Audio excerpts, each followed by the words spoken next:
ಆಹಾರ ತಯಾರು ಮಾಡ್ತೀವಲ್ಲ, ಅದು ಯಾವುದು? ಅಗ್ನಿಯ ಮುಖಾಂತರ. ಹಾಗೆ ಅಗ್ನಿ ಜಗತ್ತಿನ ಚರಾಚರಕ್ಕೆ, ಮನುಕುಲಕ್ಕೆ ಆದರ್ಶ, ಅವಶ್ಯಕ. ಅಗ್ನಿಯಿಂದ ಯಾವುದೂ ಇಲ್ಲ.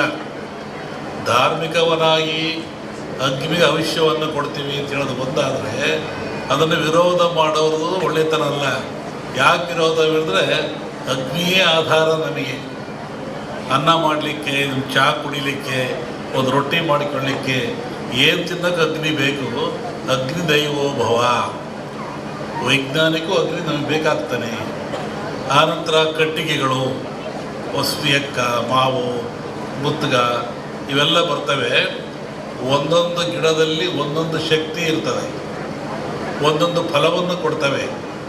ಕಾಡಿನಲ್ಲಿ ಋಷಿಗಳು ಆಶ್ರಮದಲ್ಲಿ ಯಜ್ಞವನ್ನು ಮಾಡ್ತಾಯಿದ್ರು, ಹೋಮವನ್ನು ಮಾಡ್ತಾಯಿದ್ರು. ಅಂದರೆ ಆ ಧೂಮದಿಂದ, ಆ ಹೊಗೆಯಿಂದ ಪರಿಸರ ಶುದ್ಧವಾಗ್ತಾ ಇತ್ತು.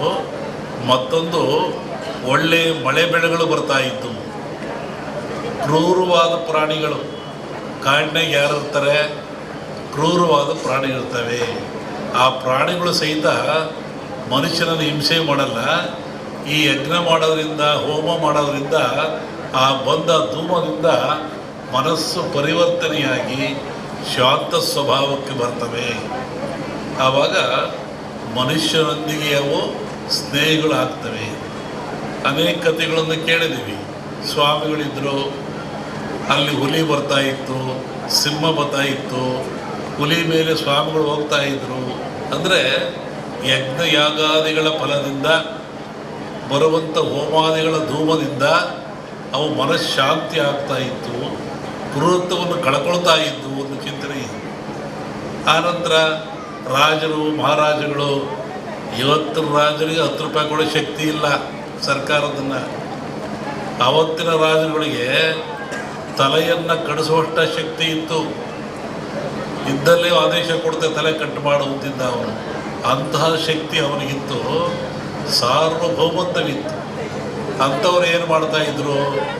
ನಾರ್ಮುಡಿಯಲ್ಲಿ, ಬರಿಗಾಲಿನಲ್ಲಿ ಕಾಡಿಗೆ ಹೋಗಿ, ಆಶ್ರಮಕ್ಕೆ ಹೋಗಿ, ಋಷಿಗಳ ಮುನಿಗಳಿಗೆ ಶಿರವಾಗಿ ಆ ಅಗ್ನಿ ಹೋಮದಲ್ಲಿ ಪಾಲ್ಗೊಂಡು ಸುಭಿಕ್ಷೆಯನ್ನು ಬೇಡ್ತಾ ಇದ್ದರು, ನಾಡಿನ ಸುಖವನ್ನು ಬೇಡ್ತಾ ಇದ್ದರು, ಆಶೀರ್ವಾದ ತಗೊಂಡು ಬರ್ತಾಯಿದ್ರು. ಅಂದರೆ ಈ ಹೋಮಗಳು ಆಧ್ಯಾತ್ಮಿಕವಾಗಿ ಹೌದು, ನಾಡಿಗೆ ಮಳೆ ಬೆಳೆ ರೋಗಗಳನ್ನು ದೂರ ಮಾಡುವಂಥ, ಆಯುಷ್ಯವನ್ನು ಕೊಡುವಂಥ ಶಕ್ತಿ ಹೌದು.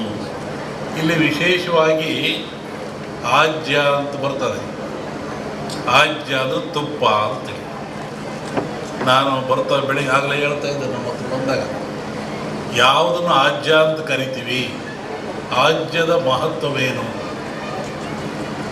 ಹಾಲು ಕರಿತೀರ ನೀವು,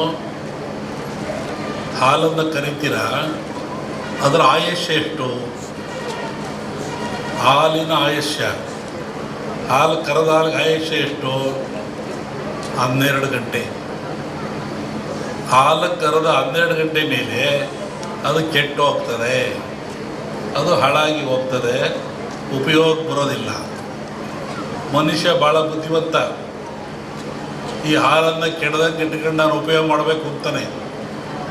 ಅವನೇನು ಮಾಡ್ತಾನೆ, ನೀವೇನು ಮಾಡ್ತೀರಿ? ಬೆಂಕಿ ಹಾಕ್ತೀರಾ, ಅಂದರೆ ಹಾಲನ್ನು ಕಾಸ್ತೀರಾ. ಹಾಲನ್ನು ಕಾಸ್ತೀರಾ, ಕೆಂಪು ಕಾದ ಮೇಲೆ ಆರಿಸಿ